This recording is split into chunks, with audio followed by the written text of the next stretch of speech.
지난 시간 저희들은 창세기 4장을 통해서 죄인들의 세상은 예배를 상실한 세상이라고 우리가 할 수 있습니다. 예배를 상실함으로 인해서 결국은 하나님의 관계가 끊어지고 이 땅에 죄가 옴으로 인해서 그 사람들은 폭력과 쾌락주의 문화를 이루고 문명을 이루는 그런 세상을 우리가 살았던 걸 봅니다. 오늘날도 마찬가지죠. 하나님을 만나고 하나님 안에서 살아간다고 하지만 세속 문화에 젖어서 가인의 문화를 우리가 이어나가는 세상 문화 속에서 살아가는 걸 봅니다. 그래서 가인의 문화는 어떤 문화냐? 자기가 지존자가 되는 문화예요. 지존자라는 것은 하나님만이 쓸 수 있는 용어인데 하나님보다도 자기 자신이 더 높은 위에 있다고 생각하는 그런 사상을 가지고 있는 세상이라는 사실입니다. 그리고 자기 자존자의 그런 마음을 가지고 살아가는 세상. 내가 스스로, 우리 인간은 자존자라는 것은 자기 스스로 모든 것이 이루어졌다. 말 그대로 우리는 진화론적 사고의식을 가지고 있는 거죠.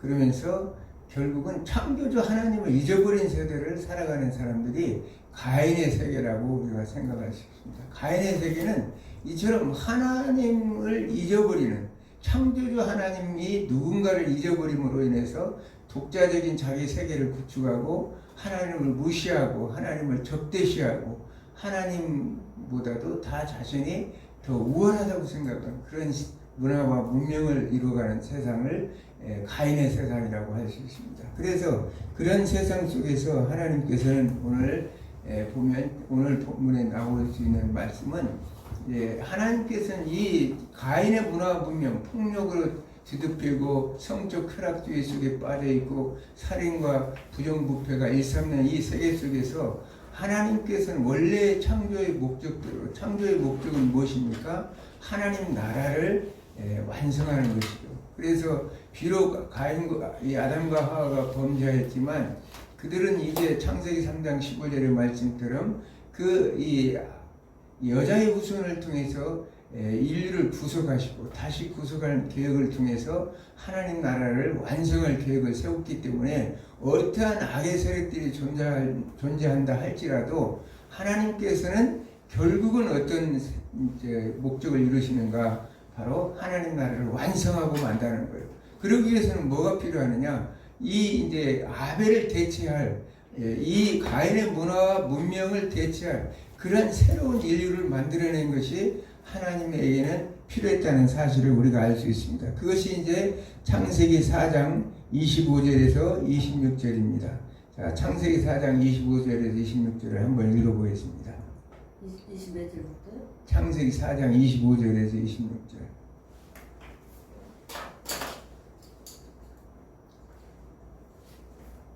아담이 다시 자기 아내와 동침하며 그가 아들을 낳아 그 이름을 셋이라 하였으니 이는 하나님이 내게 가인이 죽인 아벨 대신에 다른 씨를 주셨다 함이며 셋도 아들을 낳고 그 이름을 에노스라 하였으며 그때의 사람들이 비로소 여호와 이름을 불렀더라. 아멘.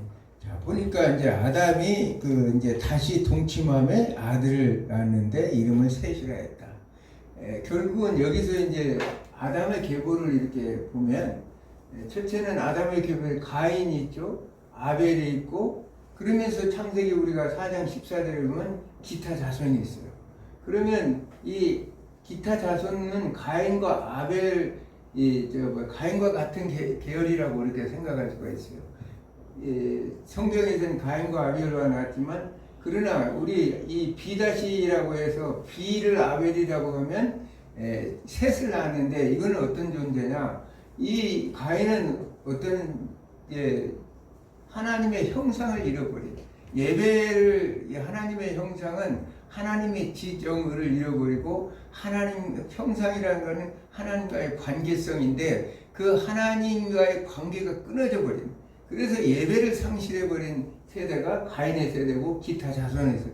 아예 성경에는 기타 자손은 성경에 일일이 나오지 않지만 그렇다고 볼 수가 있는 것입니다. 나중에 이제 셋의 계열을 통해서 이 노아와 홍수를 해서 나머지 있지만 인류는 이것으로 인해서 완전히 다 멸절되는 걸 봅니다. 그러면서 셋은 어떤 존재냐? 셋은 에노스를 낳았다. 여기서 셋이 에노스를 낳았는데 결국은 비로소 여호와 이름을 불렀더라. 이 여호와 이름을 불렀다는 얘기는 무슨 말씀입니까? 그가 이제 하나님을 이 이름을 부른다는 얘기는 예배하는 존재가 되었다는 사실이에요. 예배하는 존재가 되었다는 이 가인은 예배가 끊겨진 존재라면은 그 후손들이라면 이 셋을 통해서 이제 나왔던 그 에노스는 어떤 존재냐? 결국은 이 여호와 이름을 불렀다는 얘기는 하나님과의 관계가 회복된 존재, 하나님의 형상을 회복된 존재. 하나님의 형상은 창세기 2장 7절에 생기를 불어넣어 주셔서 네샤마 하임이라고 그랬죠. 그 생기를 사람에게 불어넣어 주셔서 하나님의 지정의를 닮은 존재로 만들었다. 지정을 하는 것은 하나님의 그 통치를 받아서 하나님의 대리권자로서의 역할을 감당하는 그런 인류를 만들었는데 그것이 하나님과의 관계가 끊어지면서 그 모든 것들이 상실된 존재가 되었는데 다시 하나님의 이름을 부르는 회복된 존재가 되었다는 사실을 성경은 우리에게 말씀하고 있는 것입니다. 그러므로 인해서 하나님은 그 예배를 통해서 이제 하나님이 그 회복하는 하나님의 형상이 회복되는 존재로 만들었다는 사실을 우리가 성경을 통해서 알 수 있습니다. 창세기 12장 8절에도 아브라함이 베델에서 여호와께 단을 쌓고 여호와 이름을 불렀다. 여호와 이름을 불렀다는 것은 이렇게 예배를 드리는 존재라고 이렇게 말하고 있습니다. 앞으로 인류는 어떻게 셋을 통해서 계속적으로 셋의 계열을 통해서 하나님을 예배하는 존재로서 인류는 나아가는 거죠. 오늘날도 마찬가지입니다. 하나님을 믿고 따르는 이 셋의 후손들, 여호와 이름을 부르는 존재들과 여호와 이름을 부르지 않는 가인 계열의 세상은 문화와 문명을 이루는 세상으로 이제 나눈다는 사실을 성경은 우리에게 말씀하고 있습니다. 그래서 아브라함까지 이것이 왔다는 것은 여호와 이름을 부르는 계보를 따라서 지금 셋은 이 하나님을 찾는 예배를 드리는 창조주 하나님을 기억하는 창조주 하나님을 경외하는 그런 이 관계로서 내려왔다는 사실을 우리가 알 수가 있는 것입니다. 창세기 4장이 죄로 인한 이 가인의 족보로 시작한다면 창세기 5장은 셋의 족보로 시작하는데 이것을 우리가 어떻게 알 수 있느냐? 창세기 5장 1절에서 3절까지 읽겠습니다. 이것은 아담의 계보를 적은 책이니라. 하나님이 사람을 창조하실 때 하나님의 모양대로 지으시되 남자와 여자를 창조하셨고 그들이 창조되던 날에 하나님이 그들에게 복을 주시고 그들의 이름을 사람이라 일컬으셨더라. 아담은 130세에 자기 모양 곧 자기 형상과 같은 아들을 낳아 이름을 셋이라 하였고. 아멘. 자, 여기 이렇게 보면 이 지금 여기서 3절에 보니까 아담은 130세에 자기 모양 곧 자기의 형상과 같은 아들을 낳아 이름을 셋이라 했다. 그러니까 셋은 어떤 존재냐? 하나님의 형상과 모양을 닮은 자. 그러니까 자기 모양이 우리가 아담의 여기서는 이제 아담의 모양과 형상이라 했지만 실질적으로는 아담의 DNA라고 보다는 여기 이름을 불렀다는 것으로 봐서는 하나님의 형상과 모양이 회복되었다. 형상과 모양. 하나님의 히브리어는 첼렘과 테무타라고 그랬죠. 같은 표현으로 쓰는데 하나님의 그 통치적 성질, 하나님의 대리권자의 성질을 이 셋에게 부여해 주었다는 사실이에요. 왜냐하면 앞으로 있을 이제 이 아담 셋의 후손을 통해서 우주 만물의 통치권의 대리자로서 피조 세계를 다스릴 책임을 하나님께 다시 부여해 줬다고 우리는 생각할 수가 있는 것입니다. 그렇기 때문에 성경에서는 이 셋의 후손을 통해서 에노스가 여호와 이름을 불렀더라. 그래서 그들이 이렇게 결국은 생명이 살아있는 것을 우리가 알 수 있습니다. 그러면서 여기서 아담은 셋을 낳으에 800년을 지내며 자녀를 낳았으며 그가 930세를 살고 죽었더라. 아담이 바로 너는 선악과를 이 열매를 먹는 날에는 반드시 죽으라고 했지만 바로 죽은 게 아니라 아담은 930년을 살면서 생육하고 번성하는 그런 창조 보존 언약을 다시 이루어나가는 그런 삶을 살았다는 거예요. 왜냐하면 셋의 후손들을 통해서 앞으로 계속적으로 인류의 그 앞으로 있을 예수님의 오실 구속사를 이어나가고 또 앞으로 있을 하나님 나라를 완성해야 될 책임이 있기 때문에 그렇게 근 천년이라는 세월 동안 하나님께서는 생명을 연장시켜 줬지만 그러나 인간은 우리가 성경의 말씀대로 죄의 싹은 사망이 있고 사람에게는 반드시 한 번쯤은 우리는 죽는 수밖에 없는 그런 존재라는 걸 죽는 것은 정하신 이치라고 이 히브리서 9장 말씀하고 있죠. 정한 것은 반드시 정한 그 다음에는 심판이 있을 것이라 이렇게 말씀하신 것처럼 하나님께서는 우리 인류에게 그렇게 오랜 생활을 살 수 있는 시간을 줬지만 그렇다고 해서 그것이 영생으로 가는 길은 아니었다는 사실을 성경 우리에게 말씀하고 있습니다. 그러면서 가인의 족보는 여기서 이제 쭉 셋의 족보가 쭉 나오는데 그 셋의 족보는 뭐냐? 죽음의 족보예요. 죽음의 족보. 셋의 족보는 죽음의 족보. 왜냐하면 여기서 쭉 보면은 셋의 족보는 낳고 또 낳고 살았으며 죽었다 이렇게 계속 나오죠. 그런데 참 이제 우리가 잘 아는 식으로 마태복음 5장 1장에 나타나는 그 족보가 나오죠. 예수 그리스도의 족보. 마태복음 1장 1절에 나오는 예수 그리스도 족보는 생명의 족보라고. 생명의 족보.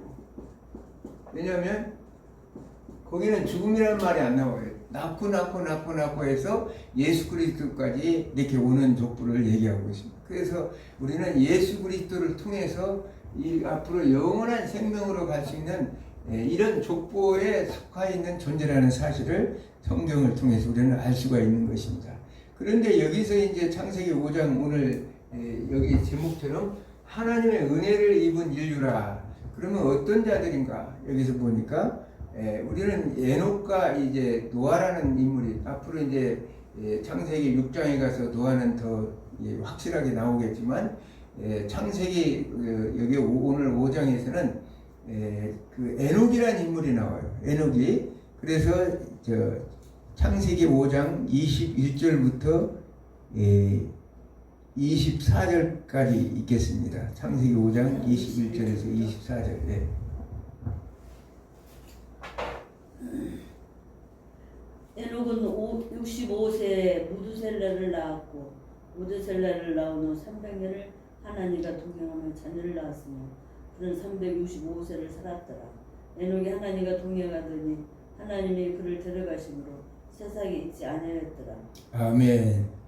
자, 오늘 참 여기 나오는 에녹은 여기서 보면 에녹은 65세에 무드셀라를 낳았고 무드셀라를 낳은 후 300년을 하나님과 동행하며 하나님의 자녀들을 낳았으며 그는 365세를 살았더라.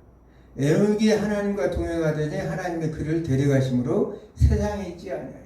여기서 이제 하나님께서 데려가셨는데 이 세상에 있지 않다. 죽음을 맛보지 않고 갔다는 얘기를 성경은 말하고 있습니다.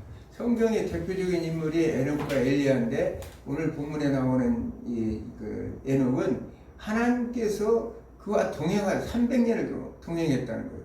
그러면 에녹은 어떻게 왜 300년 동안 동행했을까? 우리가 생각해 볼 수가 있죠. 에녹이라는 이름 자체가 하나크라는 동사에서 나온 단어인데 교훈하다, 교육하다, 가르치라는 뜻이 있어요.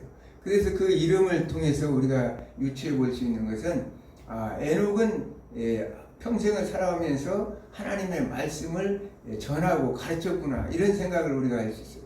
왜 그는 그러면 하나님의 말씀을 전하고 가르쳤을까? 그러면 300년 동안 동행했을까? 그 65세까지는 그러면 에녹은 뭘 했다는 얘기인가? 65세까지는 아마 일반 사람들처럼 그저 그렇게 먹고 마시고 이렇게 하면서 이렇게 생활을 했을 것이라고 봅니다. 그런데 그 이유가 이제 성경에 나타나는데, 여기서 이제 하나님과 동행하다는 단어는 할라크라는 히브리어인데, 행동하다, 올바로 살다. 하나님과 함께 동행한 에녹은 그렇게 해서 하나님과 함께 동행하면서 하나님의 뜻대로 살았다는 거예요. 하나님의 예배의 삶을 쫓아 살았다는 거예요. 여호와 이름을 부르며 살았다는 거예요. 그러니까 300년 동안 에녹은 여호와 이름을 부르고 하나님과 동행하면서 하나님의 뜻을 쫓아 하나님의 말씀을 전하면서 살았는데, 예배의 삶을 살았는데, 그렇게 산 이유가 뭘까? 우리는 이제 그 문제를 알아봐야 되겠죠. 그러면 65살까지는 그냥 그럭저럭 살았는데 왜 갑자기 65세 지나면서 그런 이유가 됐을까가 성경에서 가르치고 있는 것은, 그 아들 무두셀라가 낳았을 때, 무두셀라가 낳음으로 인해서 성경은 그 에녹이 완전히 달라졌다는 거예요. 이 무두셀라라는 이름이 뭐냐면, 히브리어로 말하면 투창의 사람, 칼의 사람이라는 뜻을 가지고 있어요. 그래서 에녹을 통해서 이 무두셀라는 칼을 휘두르는 사람이라는 뜻이고, 이 사람을 통해서 통보하는 것이고 또 죽이는 것이고 보냄을 받았다는 뜻을 가지고 있습니다. 그러므로 해서 에녹의 이역을 하면, 이 무두셀라가 죽는 날 하나님께서 이 땅을 심판하시겠다는 뜻이 있어요. 이 이역을 하면, 이 무두셀라라는 단어의 뜻은 무두셀라가 죽는 날 하나님께서 이 땅을 심판하시겠다는 거예요. 그 얘기를 들었은 그 얘기를, 이 이름을 하나님께 주셨을 때 에녹의 입장에서 보면 기가 막힌 일이죠. 이 아들, 이 무두셀라가 죽는 날 이 세상이 심판한다는데, 항상 에녹은 어떻게 생각했을까? 그 아들 무두셀라가, 우리가 잘 알다시피 사람의 생명이라는 것은 내일 죽을지 모레 죽을지도 모르는 거, 어떤 사고로 먼저 죽을지도 모르기 때문에 늘 긴장 속에 살았을 거예요. 그렇기 때문에 언제 죽는 때 하나님이 심판한다는 사실을 알고 있었기 때문에 에녹은 늘 긴장 속에서 하나님과 동행하면서 하나님의 뜻을 쫓아 하나님의 말씀을 전하면서 이 앞으로 있을 이 세상이 심판에 올 것이라는 사실을 많은 사람들에게 그 이름처럼 가르치고 교육하고 교훈하면서 살았다는 사실을 우리는 성경을 통해서 알 수가 있는 것입니다. 에녹은 늘 긴장된 삶을 살았다는 사실입니다. 언제든지 무두셀라가 죽을 줄 모르기 때문에 에녹의 입장에서는 늘 그가 300년 동안, 그가 이제 365일, 우리가 알기도 쉽게 365년에 죽었는데 65세에 무두셀라를 낳았고, 그 이후 300년 동안 하나님과 동행했는데 하나님께서 데려갔다, 이렇게 말씀하고 있습니다. 데려갔다는 것은 이렇게 강권에서 하나님께서 하늘로 끌고 올라갔다는 거예요. 탁 잡아채서 올라갔다는 거예요. 참 우리가 에녹을 보면 얼마나 참 희망적인 일입니까? 왜냐하면 성경에 나온 에녹은 죽음을 맛보지 않냐고 그 하늘로 올라갔다는 사실. 예수님도 십자가에 죽으시고 부활하셔서 하늘로 올라가셨는데, 에녹과 엘리야는 그 산 그 자체로 올라갔다는 사실. 그것이 우리에게 삶에서 우리도 주님이 부활해서 재림해서 오시는 그날은 우리의 몸이 호련하게 변해서 우리는 영원한 영생으로 가는 길로 인도함을 받는다는 사실을, 희망적인 생각을 가질 수가 있다는 사실을 성경은 우리에게 가르치고 있는 것입니다. 그러므로 인해서 그 유다서 1장 4절을 보니까 무두살레는 에녹은 어떻게 했느냐, 아담의 칠손인 에녹이 이 사람들에 대하여 예언하이되, 보라, 주께서 그 수면의 거룩한 자와 함께 있었더니 수만의 거룩한 자와 함께 있었다. 이 에녹이 사람들에게 예언했다는 거예요. 야, 이제 곧 심판이 온다. 곧 심판이 오기 때문에 정신 차려라. 우리가 경건한 삶을 살지 않고 않으면 안 된다. 우리가 하나님을 경외하며 살아야 된다. 이렇게 했을 거예요. 그럴 때 15절에 보니까, 이는 무사람을 심판하사 모든 경건하지 않은 자가 경건하지 않게 한 모든 경건하지 않은 일과 또 경건하지 않은 죄인들이 주를 거슬려 한 모든 완악한 말로 말미암아 그들을 정죄하려 하심이라 하니라. 에녹은 수 없는 많은 사람들이 하나님의 그 심판에 임할 것을 사람들에게 그 말씀하고 있다는 거예요. 노아의 홍수를 얘기하셨다는 사실이에요. 하나님께서는 가인의 문화와 문명이 너무나 죄악으로 관영하고 있을 것을 생각해서 하나님께서 마치 우리가 가나안 땅에 430년 동안 죄악에 관영하지 않으므로 하나님께서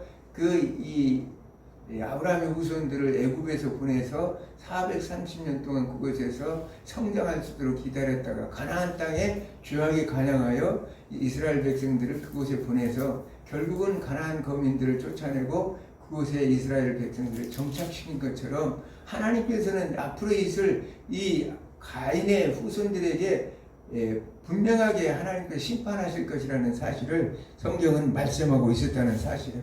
그것을 이제 하나님께서 에녹을 통해서 알려주고 사람들에게 마치 이게 전달할 수 있도록 가르칠 수 있도록 하셨다는 사실입니다. 그런 면에서 우리서 히브리서 11장 5절의 말씀처럼 믿음으로 에녹은 죽음을 보지 않고 옮겼다. 아까 얘기했죠. 하나님께서 데려갔다. 라카흐라는 히브리어인데 옮겨가다, 이끌어가다, 이렇게 끌어서 강하게 이렇게 끌어서 가는 내용을 이렇게 표현하고 있습니다. 그러므로 인해서 그는 이제 하나님이 그를 옮기심으로 다시 보이지 아니하였느니라. 그는 옮기기 전에 하나님을 기쁘시게 하는 자라 증거를 받았느니라. 그래서 하나님을 그가 300년 동안 그 하나님의 복음의 말씀을 전하면서 그가 하나님을 기쁘게 하는 삶을 삶으로 하나님께서 그를 이 죽음을 맛보지 않고 바로 하늘로 옮겨갔다는 사실을 성경은 우리에게 이렇게 가르치고 있는 것입니다. 오늘 우리에게 희망적인 말씀이죠. 오늘날 저도 늘 이런 생각을 하죠. 야, 오늘 주님이 오시면 얼마나 좋을까. 참 이렇게 준비하고 있다가 오시면 바로 부활체의 몸으로 완전히 변형될 텐데 영생의 몸으로 바뀌어질 텐데 그런 생각을 가져봅니다. 어찌되었든 많은 사람들의 소망이 바로 죽음을 보지 않는 것이죠. 죽음을 보는 것은 가장 인간들에게 두려운데 에녹은 그렇지 않았다는 거예요. 그러면 과연 이 사건이 정말 이루어졌을까? 무두셀라는 이 에녹이 낳은 무두셀라가 369살 때 369살 무두셀라가 369세에 누가 낳느냐면 라멕에서 노아를 낳아요. 노아를 낳았습니다. 노아를 낳은 그 무두셀라 아들 라멕이 노아를 낳아요. 라멕은 우리가 이 창세기 4장에 그 라멕하고는 달라요. 셋의 무두셀라의 아들 라멕입니다. 그런데 이 노아가 그 라멕이 노아를 낳아서 600세 때 우리가 잘 알다시피 600세에 홍수가 났죠. 500세 때 이 노아가 500세에 셈과 함과 야벳을 낳았는데 결국은 셈과 함과 야벳 500세에서 셈과 함과 야벳을 낳았어요. 참 그 당시에 그 시간적인 그 시간이라는 것은 참 우리가 생각하는 것과는 좀 많이 다른 것 같아요. 500세 그동안에 그 전에 뭐였게 500세 될 때 셈과 함과 야벳을 낳았다 성경은 기록하는 걸 봐서 그런데 600세에 홍수가 왔어요. 그러면 이제 무드셀라는 369세에 노아를 낳았으니까 무드셀라는 지금 어떻게 됐어요? 969세가 됐어요. 969세. 이 성경에서 가장 장수한 자가 누구냐? 우리가 잘 알다시피 무드셀라죠. 무드셀라가 969세에 이제 죽자마자 결국은 성경에서 창세기 6장에 이제 홍수 사건이 일어나는 것을 우리가 볼 수가 있습니다. 하나님의 말씀은 1점 1획도 틀림이 없어요. 하나님의 계획하신 것은 분명하다는 사실. 하나님의 말씀하셔서 심판하시겠다 하면 반드시 심판한다는 사실을 우리는 알아야 된다는 사실입니다. 그런데도 오늘날 우리는 이 말씀을 우리에게 오늘 또 우리가 하나님이 오늘 에녹과 노아의 사건을 통해서 우리에게 말씀하시는 것은 반드시 예수님은 심판으로 오시고 재림하시겠다는 얘기예요. 제 이름 하시겠다고 분명히 말씀하시기 때문에 오실 거예요. 그렇기 때문에 우리는 아까 에녹처럼 경건한 마음으로 준비하고 하나님의 복음을 전하면서 살아야 되는데 그렇지 못한다는 사실이에요. 그러면 성경에 보면 마태복음 24장 36절을 제가 읽어보겠습니다. 그러나 그날과 그때는 아무도 모르나 하늘의 천사들도 아들도 모르고 오직 아버지만 아시니라. 예수님의 재림은 아무도 모르는데 천사들도 모르고 아들인 예수 그리스도도 모른다는 거예요. 오로지 이 재림에서 심판의 그날은 하나님만 아신다고, 성부 하나님만 아신다 이렇게 말씀하십니다. 그러면서 37절에 노아의 때와 같이 인자 임함도 그러하리라. 노아의 때 같이. 노아의 때는 뭐라고 예수님이 말씀하십니까? 인자가 올 때 이 38절 홍수전에 노아가 방주에 들어가던 날까지 사람들이 먹고 마시고 장가들고 시집가고 있으면서 39절 홍수가 나서 그들을 다 멸하기까지 깨닫지 못하였으니 인자 임함도 이와 같으리라. 예수님께서 오실 때는 노아의 홍수 때 같이 먹고 마시고 시집가고 장가가는 오늘날 이 시대를 그대로 말씀하고 있는 거예요. 하나님을 잊어버리는 시대. 노아가 홍수 이전에는 정말 가인의 문명을 받은 타락된 시대, 오늘날 똑같은 시대입니다. 그런데 그것을 깨닫고 알기를 못했다는 사람, 깨달은 자만이 이제 우리가 열심히 정말 예수를 믿고 하나님 언제 오실까를 기다리면서 사는 자들만이 이 주님의 오시는 재림을 내 주여 어서 오시옵소서. 요한계시록 22장에 마지막에 말씀하신 내 주여 어서 오시옵소서. 이런 신앙의 고백이 올 수 있는 것이 결국은 깨있지 못한 자들은 슬기로운 다섯째처럼 등불을 준비하고 기름을 준비해서 신랑 오실 그날을 맞이할 수 있는 모든 준비가 되어 있는 자는 예수님이 오시는 그 재림의 날에 너무나 기뻐해서 할렐루야 찬송하고 찬양하고 영광을 돌리지만 그렇지 못한 자들은 노아의 홍수 때처럼 심판의 길로 갈 수밖에 없다는 사실을 성경은 오늘 에녹을 통해서 노아를 통해서 셋의 족보를 통해서 말씀하고 있다는 사실입니다. 그러므로 오늘날 우리도 매일매일 삶이 진실로 이제 마지막 달처럼 생각하고 에녹처럼 오늘이 마지막이다 이런 마음으로 살아야 되는 거예요. 에녹처럼 살아야 돼요. 그러므로 인해서 늘 창조주하는 그렇게 살려면 창조주 하나님을 기억해야 돼요. 창조주 하나님께서 지금 이 시대는 창조주 하나님을 잃어버린 시대라고 그랬죠. 문화와 문명이 아까도 했지만 사람이 지존자가 되고 자존자가 된 이런 시대이기 때문에 우리가 마치 창조주가 된 것처럼 생각하고 내가 모든 세상에 하나님보다 더 권력 위에 서 있는 권력자처럼 생각하는 그런 사고 속에 살아가는 이 시대 속에서 분명한 것은 우리가 창조주 하나님을 기억하면서 그 말씀대로 살아야 된다는 사실이에요. 오늘날 우리가 교회를 나가고 여러 가지 하지만 하나님 이 교회 나는 이런 생각을 가져요. 교회와 교인들과 하나님 나라 백성들의 차이점은 뭐냐? 우리가 예배라는 것을 통해서 알 수가 있죠. 예배라는 것은 종교적 성적의 의식적인 예배가 있고 삶을 통해서 드려지는 예배가 있다. 이 두 개가 결합됐을 때 완전한 예배가 된다. 그런데 교회만 나가서 살면서 11조도 내고 주일 성수도 하는데 세상의 삶에서는 정말 아무렇게 이 노아의 홍수 때처럼 가인의 후손들처럼 살면 아무 의미가 없다는 거예요. 그런 사람들을 교인들이라고 해요. 교인들이라고. 제 이제 판단으로는 그래요. 그런 사람들은 교인들이라. 그러면 어떤 자냐? 세상 나가서도 예배의 삶을 사는 사람들을 그 사람들을 하나님 나라의 백성이다. 교인과 하나님 나라의 백성의 차이가 있어요. 그래서 이 예배 정식적인 이 예배를 우리가 의식적인 예배를 드리면서 세상의 삶 속에서도 그 하나님께서 말씀하시는 예배의 삶을 사는 사람들이 진정한 하나님 나라의 백성이고 앞으로 오실 우리 주님이 이 땅에 오실 때 정말 하나님의 뜻을 쫓아 행하는 사람들이라는 사실을 성경 우리를 통해서 말씀하고 있습니다. 아멘. 그러므로 우리는 주님의 재림의 증인으로서 이제 복음의 증인으로서 주님이 오실 그날을 생각하면서 에녹처럼 열심히 하나님의 복음을 증거하며 살아요. 내 삶의 증인이 되어야 돼요.